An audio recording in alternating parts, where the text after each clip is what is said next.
tayong liwanagan ni Kristo sa pagdiriwang natin na muling pagkabuhay.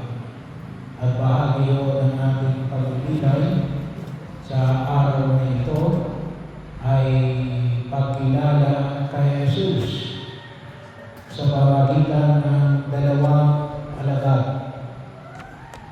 Hindi ko binanggit yung isang pangalan. Hindi ito kasama sa dalawang alagad. Ito po ay kasama doon sa 72 disciples. At anong kanila, isa ay binigyan ng pangalan, isa ay hindi nakakala ng pangalan. Si Cleopas. Kung sila naglalakbay mula sa Jerusalem, pauwi na sa Emmaus. Kaya ang tawag nito ay ang daan patungong Emmaus. Kasi ito rin yung daan kung saan nakilala nila si Jesus. Yung si Jesus na muling nabuhay. Well, ito siya ay sinamahan sila, kaya lang hindi nila kaagad nakilala. So, bahagi yun sa mga nagsisipaw everyday. Ang mga readings natin mula ng Lunes ay pagkilala kay Jesus sa mga pag-uusap kay Nicodemo, kay Gamaliel. Alam nyo, sabi nga natin, yung tayo nawa ay matutong kumilatis. Dapat o malaman natin ito baga ay mabuting tao, masamang tao, galing sa Diyos o galing sa hindi Diyos. So, dapat o ay yung mga may edad ay dapat o magturo sa mga susunod na henerasyon na makilala ang pagkilos ng Diyos. Pero dito sa Ebanghelyo, nakita natin na si Jesus mismo ang nagpapakilala. So bahagi ko, si Jesus mismo ang nagpapaliwanag. At ipinamanin niya ito sa pamagitan ng alin. Napangalaga ang nakita natin. Una ay sa pamagitan ng banal na kasulatan. Kasi sabi nga natin, ito yung karanasan ng mga apostol na kung saan sumusuko na sila. Kasi nga, namatay si Jesus. Bagamat may narinig sila na si Jesus daw ay muling nabuhay, pero binahagi ito hindi nila nakita si Jesus. Hindi nakita ng mga babae, nakita lang nila yung mga panyong nakatiklop na maayos sa puntod na Jesus. At magpuntahan din ng mga alagad, yun din ang kanilang nakita. Kaya bahagi ko, kaya sila umalis sa Jerusalem, pauwi na sila sa Emmaus. Bakit? Sila ay disappointed. Sila ay nalulumbay. Sila ay suko na. Sila ay bigo. Sila ay nawala na ng pag-asa na si Kristo ay muling nabuhay. Pero dito ipinaliwanag mismo ni Jesus sa dalawang alagad na ito, na ito ay kaganapan ng pangako ng Diyos at ipinahayag yung kahalagahan ng banal na kasulatan. So, binanggit dito yung mula sa isinulat ni Moises at ng mga propeta. Basically, tinutukoy rito ni San Lucas yung alin? yung kabuuan ng banal na kasulatan. Yung nasusulat na salita ng Diyos.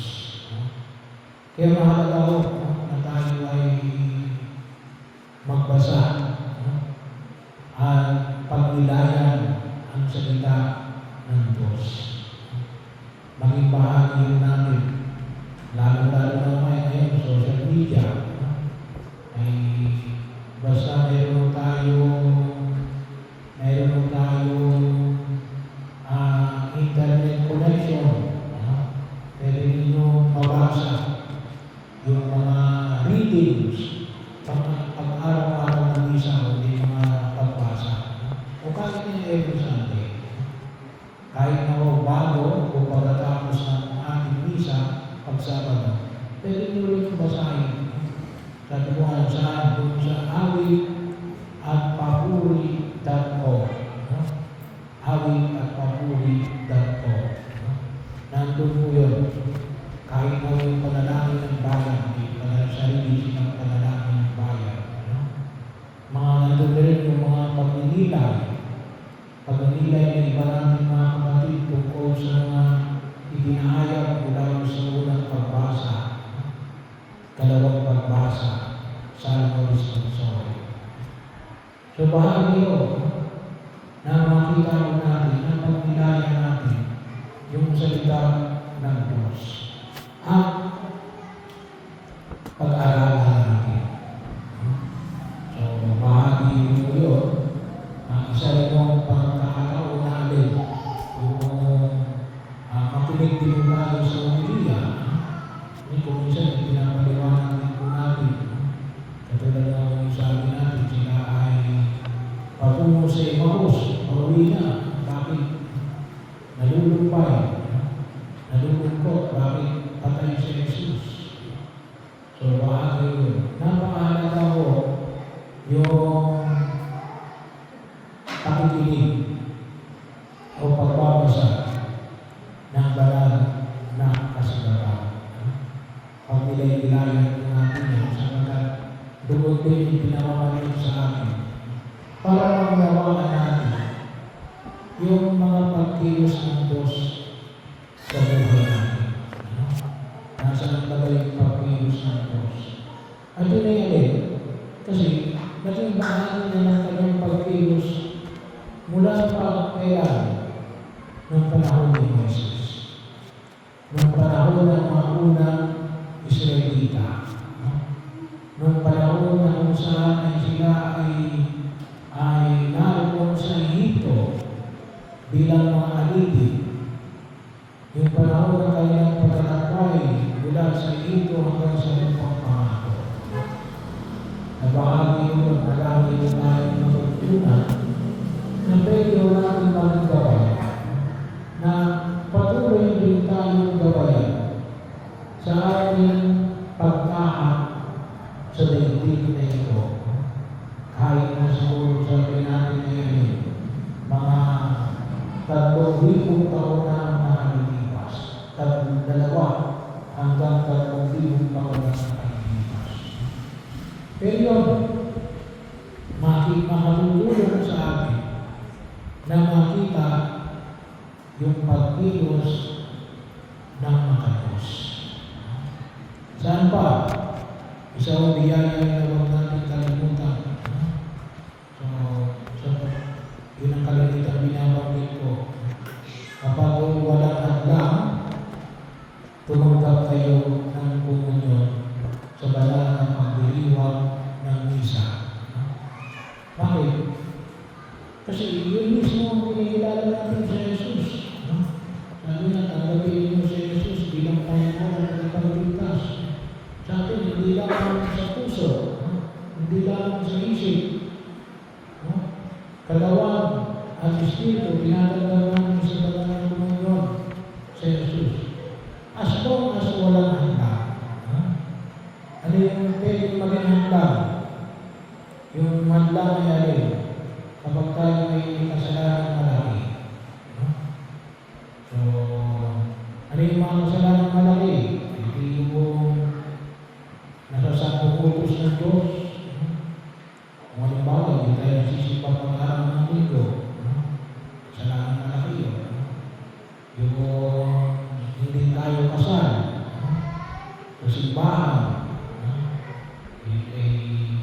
hadlang. Kapag tayo may anumang kasalanan na nabag sa sampung utos ng Diyos, so, anong gagawin? Mag-umpisa. Mag-umpisa.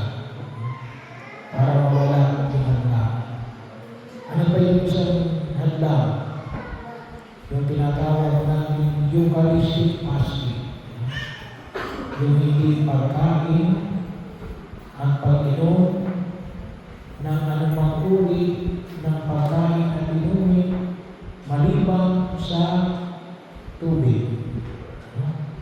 Isang oras bago mag-uminom. Ilan na isang oras bago mag-uminom. So, kapag wala mo itong dalawang laman ito, hindi natin, bakit? Ay, narito sa Jesus. Nagnanais na makasama tayo. Makilala natin, makaisa natin, makapili natin, at gabayan tayo sa ating pagkilos sa daigdig na ito. Bahagi ko, kasi nga, mahirap sabihin na, kilala ko yan. Paano mo nakilala yan? Sa libro lang. Nagdaka sa libro. Natawin. Sabi, nakasama ko yan. Naging kaakibat ko yan. At isang biyaya ang pinagkakatuwa ng Diyos. Kasi tayo lang mga Katolikong Kristiyan at sasabi natin, tinatanggap natin ang Diyos sa inyo ng pinapay. Nagiging kaisa natin ang Diyos. Bahagi ko yun na kung saan ay nakita na hindi lang tinatanggap natin. Tayo ay naging iisa. Nakasama natin. Kaya binabanggit natin Panginoon, hindi ang dapat na tumanggap sa iyo. Ngunit sa isang salita lamang ay gagaling na ako. Kaya bahagi na nawa pakinabangan natin. At saan natin makita pala itong dalawang ito? Sa loob ng pagdiriwang ng banal ng isa. Kaya nga sinasabi ng simbahan na magsimba kayong pag-aano ng linggo. Bakit? Para lalo natin makilala si Jesus. Kasi